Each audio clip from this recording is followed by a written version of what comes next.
지난주에 우리는 유다가 야곱을 설득하는 장면을 다루고 있었습니다. 이제 야곱이 거기에 대해서 대답을 하는 장면으로 이어지게 되지요.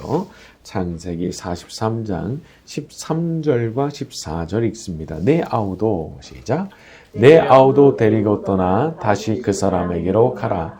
전능하신 하나님께서 그 사람 앞에서 너희에게 은혜를 베푸사 그 사람으로 너희 다른 형제와 베냐민을 돌려보내 원하노라. 내가 자식을 잃게 되면 이르리로다.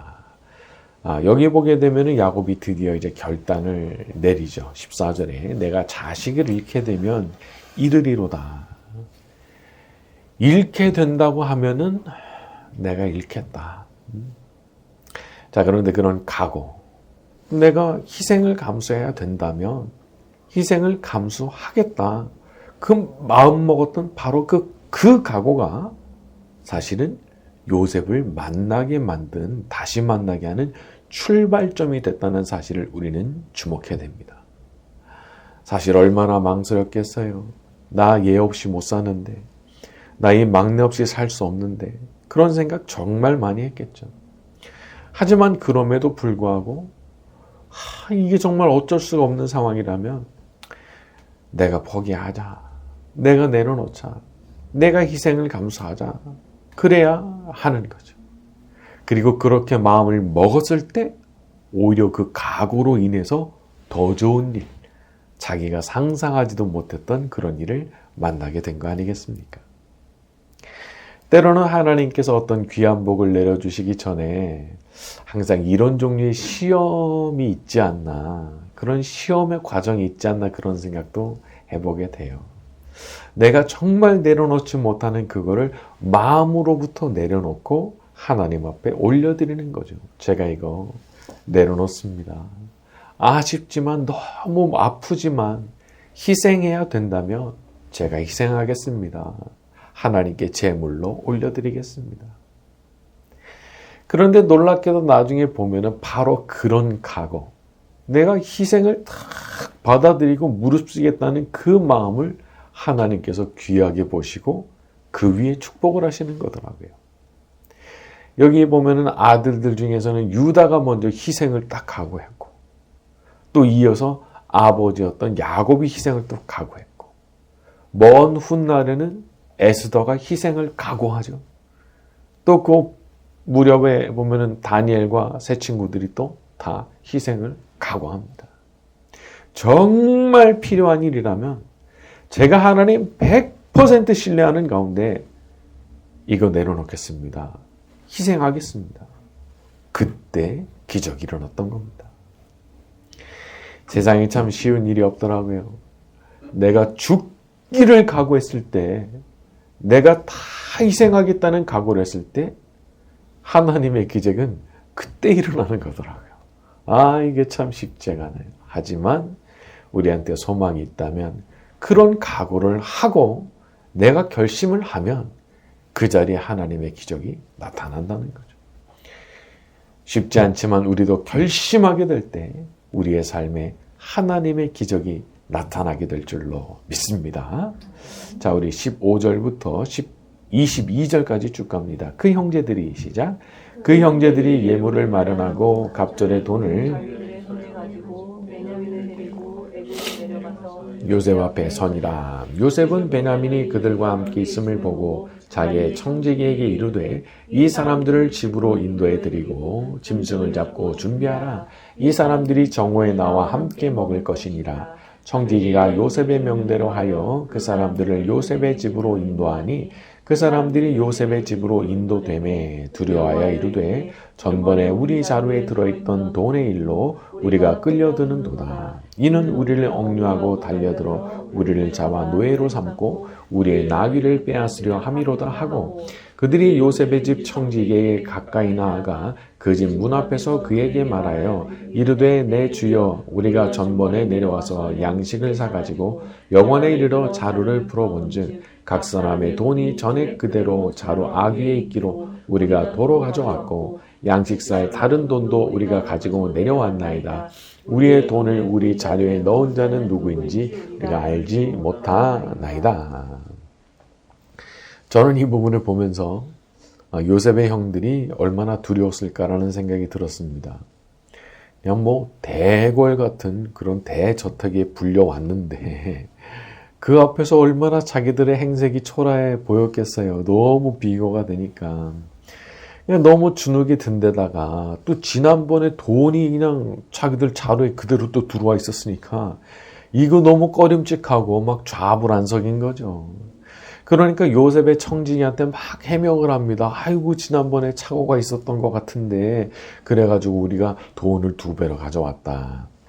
자, 그런데 청지기의 답변이 이렇게 나옵니다. 23절과 24절입니다. 그가 이르되 시작. 그가 이르되 너희는 안심하라. 하나님이 재물을 너희 자루에 넣어 너희에게 주신 것이니라. 너희 돈은 내가 이미 받았느니라 하고 시몬을 그들에게로 이끌어내고 그들을 요셉의 집으로 인도하고 물을 주어 발을 씻게 하며 그들의 나귀에게 먹이를 주더라. 청지기는 일이 왜 그렇게 된 건지를 알았을 겁니다. 요셉이 시켰으니까요. 자, 그런데 그 말이, 그 하는 말이 너무 좋은 거예요. 23절에 너희는 안심하라. 두려워하지 말라. 너희 하나님, 너희 아버지의 하나님이 재물을 너희 자루에 넣어 너희에게 주신 것이니라. 너희 하나님께서, 너희 아버지 하나님께서 너희한테 그분이 자루에 넣어주신 거니까 안심하라고. 나 돈 이미 받았다고. 누가 넣어줬다고요? 하나님께서. 너희 하나님이, 너희 아버지 하나님이 그렇게 하셨다. 물론 겉으로만 보게 되면 요셉이 시켜서 한 일입니다. 하지만 그 안에는 사실 이렇게 하나님의 은혜와 섭리 역사가 그 안에 담겨 있는 거죠. 어떻게 청지기가 이런 말을 내뱉을 수 있었는지 모르겠지만 무슨 영감을 받았었는지 모르겠지만 이 말 자체에는 정말 은혜로운 메시지가 담겨 있는 거죠.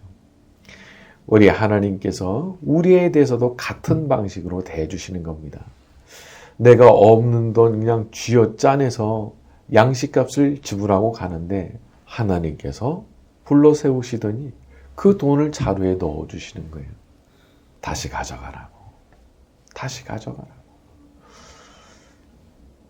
우리는 얼마나 좋은 분을 우리 아버지로 모시고 살아가는 건지 모릅니다.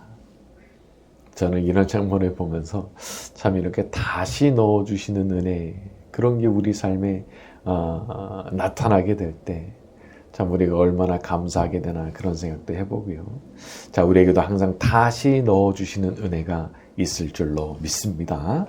자, 우리 25절부터 31절로 갑니다. 그들이 시작. 그들이 거기서 음식을 먹겠다 함을 들었으므로 예물을 정돈하고 요셉이 정오에 오기를 기다리더니 요셉이 집으로 오매 그들이 집으로 들어가서 예물을 그에게 드리고 땅에 엎드려 절하니 요셉이 그들의 안부를 물으며 이르되 너희 아버지 너희가 말하던 그 노인이 안녕하시냐 아직도 생존해 계시느냐. 그들이 대답하되 주의 종 우리 아버지가 평안하고 지금까지 생존하였나이다 하고 머리 숙여 절하더라.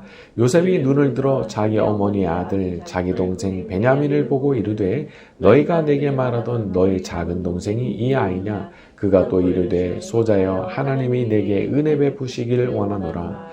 요셉이 아우를 사랑하는 마음이 북받쳐 급히 울 곳을 찾아 안방으로 들어가서 울고 얼굴을 씻고 나와서 그 정을 억제하고 음식을 차리라 하매. 요셉이 웁니다. 형들이 절하는 거 보고 그리고 또 자기 동생 베냐민 보니까 막 감정이 올라온 거죠. 그래서 얼른 나가서 혼자 울고 얼굴 씻고 정을 억제했다 말했습니다. 저는 여기서 진짜 인격과 인격 사이의 관계라는 건 이런 게 아닌가 싶었어요. 때로는 그 사람으로 인해서 웃기도 하고요. 때로는 그 사람으로 인해서 울기도 하고요. 그러니까 기계적일 수가 없는 거예요. 근데 하나님과 우리 사이도 마찬가지죠. 우리가 이렇게 살아있는 인격이라면 우리 하나님은 얼마나 더 그런 분이시겠습니까? 그렇다면 하나님과 우리 사이에도 인격이기 때문에 이렇게 마음이 복받쳐서 눈물 흘리는 것이 있는 게 당연한 거죠. 하나님께서 우리를 반기시고 사랑하시는 거 기계적인 거 아닙니다. 아무런 감정 없이 우리를 대하시는 게 아닙니다. 요셉이 베냐민을 보고 감정이 북받쳤던 것처럼 우리 하나님 아버지도 우리에 대해서 같은 마음을 가지실 때가 있는 거거든요. 누가복음의 탕자 비유를 보면 정확하게 그 얘기가 나오죠. 재산을 창녀들과 다 탕진하고 거지가 되어서 돌아오는 아들이지만 내 아들이라는 것을 알아챈 그 순간 아버지는 그냥 달려갑니다. 달려가서 끌어안고 입을 맞추고 눈물 흘리죠. 죽었던 내 아들 살아서 돌아왔구나. 그러면서 눈물을 흘려요. 근데 저는 이 장면을 보면서 요셉이 베냐민을 보고 흘린 그 눈물, 막 복받쳐서 우는 그 장면을 보면서 하나님께서 우리에 대해서도 가지시는 그 뭉클한 정서를 반영하는 그런 장면이 바로 이런 장면이 아닌가 그런 생각이 들었습니다. 자, 우리 하나님 아버지께서 우리에 대해서 가지시는 그 마음도 그와 같은 것인 줄로 믿습니다. 자, 우리 32절로 갑니다. 그들이 시작. 그들이 요셉에게 따로 차리고 애굽 사람에게도 따로 차리니 애굽 사람은 히브리 사람과 같이 먹으면 부정을 입음이었더라. 왜 서로 상을 따로 차리게 됐는가 이유가 나오는데 애굽 사람은 히브리 사람과 같이 먹으면 부정을 입는다 이렇게 되어 있습니다. 근데 이게 그 사람들이 이렇게 당하는 것처럼 여기 이렇게 번역이 되어 있지만 사실 이게 누구 관점이냐면 애굽 사람의 관점이에요. 애굽 사람들이 생각할 때 자기들은 히브리 사람들하고 같이 먹으면 부정탄다. 그렇게 생각을 했다는 거예요. 그렇기 때문에 이게 상을 따로 차리기를 원했고 요셉이 그렇게 하도록 그렇게 만들어준 거라는 거죠. 참 신기해요. 자기들이 그렇게 생각한다는 거예요. 부정탄다. 그러니까 이건 말하자면 서로 간에 넘을 수 없는 간격이 존재한달까 그런 거죠. 우리는 하나님의 성령을 모신 사람들입니다. 그러니까 어떤 면에서 보면 영이 달라요. 그러다 보니까 영적으로 어떤 충돌이 일어나는 경우들이 분명히 있습니다. 평소에는 잘 몰라도 딱 부딪히는 일이 있을 수 있어요. 그러니까 예수님께서도 말씀하시기를 세상에서 너희가 미움받고 환난을 당한다 말씀하셨죠. 그렇지만 담대해라 내가 세상을 이겼다 말씀해 주셨기도 하고 보이지 않는 세계는 그런 거 있는 겁니다. 영적인 충돌. 자, 하지만 잊지 말아야 되는 것은 하나님께서 이렇게 영적인 충돌이 일어나는 곳이지만 거기로 요셉을 보내시고 거기서 그들을 위해서 일하도록 하셨다는 거예요. 우리 하나님은 넓고 크신 분이십니다. 그렇기 때문에 애굽 사람들이라고 다 망하는 걸 원치 않으시는 거예요. 이방신 섬기는 거 그냥 그런 사람들이지만은 그래도 그 사람들 다 망하는 거 원치 않으시는 거예요. 그래서 요셉과 가족도 살리시고 애굽 사람들도 다 흉년에서 살아남도록 요셉에게 지혜를 주셔서 그들을 섬기도록 만들어 주시는 거죠. 그러니까 우리가 알아야 되는 것은 일단 영적인 충돌이 있을 수 있다. 이건 알아두어야 되는 것인 동시에 또 얼마든지 내가 보내심을 받은 그곳에서 나는 하나님의 뜻을 받들어서 그분들을 섬길 수 있다. 그것도 알아둬야 되는 겁니다. 혹시라도 미운 감정 생길 때 있지요. 왜 아니겠습니까? 부딪히는데. 하지만 그럼에도 불구하고 우리들은 어떤 계명을 받은 사람들이죠? 예수님의 마음으로 그분들 미워하지 않고 그분들을 위해서 기도하고 그분들에게 복을 빌어주고 그렇게 살아가는 게 우리들의 모습인 거죠. 항상 우리 하나님의 말씀과 뜻을 따라서 선한 마음, 착한 마음으로 모든 분들을 사랑하고 섬기며 살아가는 저와 여러분이 되기를 바랍니다. 자, 우리 33절과 34절로 갑니다. 그들이 시작. 그들이 요셉 앞에 앉되 그들의 나이에 따라 앉히게 되니 요셉이 자기 음식을 그들에게 주되 베냐민에게는 다른 사람보다 5배나 주매 그들이 마시며 요셉과 함께 즐거워하였더라. 사람이 사랑하는 사람한테는 더 주고 싶은 마음이 있죠. 베냐민에게는 5배를 줬다고 그랬는데 이거 다 먹을 수나 있었겠어요. 다 먹지도 못하는 거죠. 그런데 이 베냐민을 바라보는 요셉의 마음이 그랬던 거예요. 그냥 5배라도 주고 싶었던 거예요. 5배라도. 사실 베냐민이 수고한 거 있나요? 없죠. 그냥 요셉하고 한 배에서 태어났다 그것밖에 없잖아요. 그런데도 요셉은 그렇게 주고 싶어 했다는 거예요.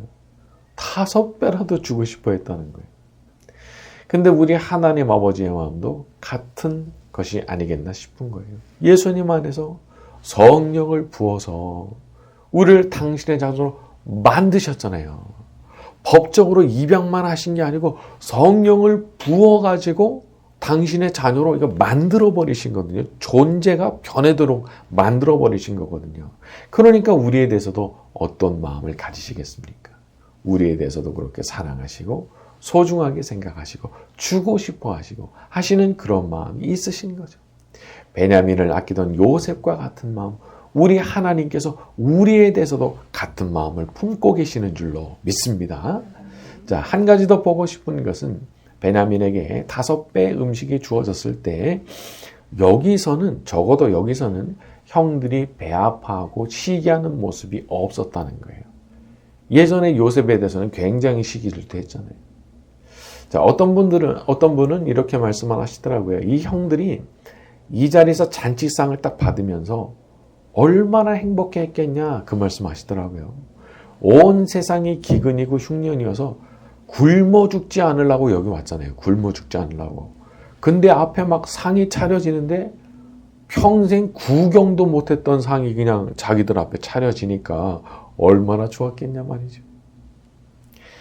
그러니까 말하자면 베냐민이 뭘 받건 얼마나 받건 나는 관심 없어요. 지금 내 앞에 차려진 게 휘황찬란하기 때문에 내 거 먹기도 바쁜데 베냐민이 뭘 받든지 얼마나 받든지 나는 별로 신경이 안 쓰이는 거예요.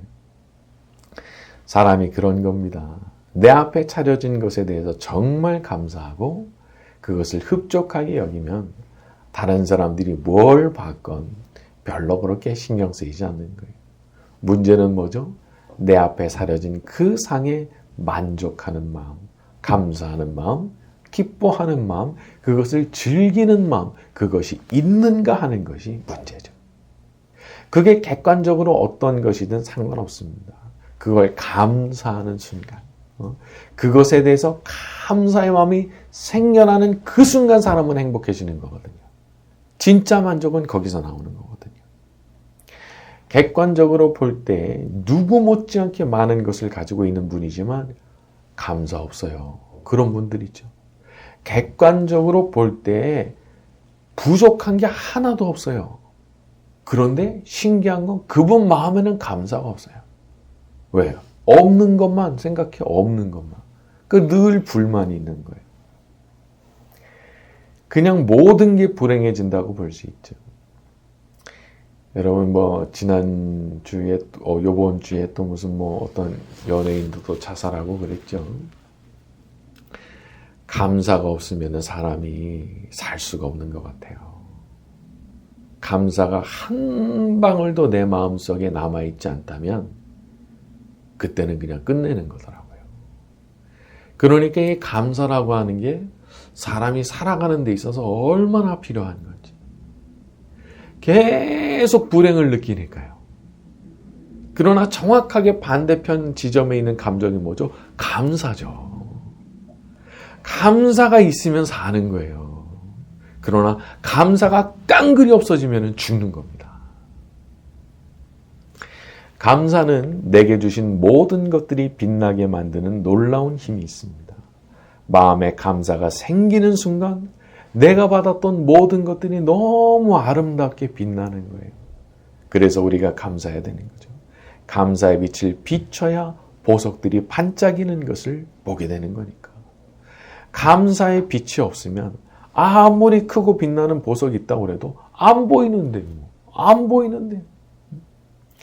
항상 이미 내게 주신 것, 나로 하여금 누리게 허락하신 모든 것에 대해서 더욱 깊은 감사로 살아가기를 결심하는 저와 여러분이 되기를 예수님의 이름으로 축원합니다.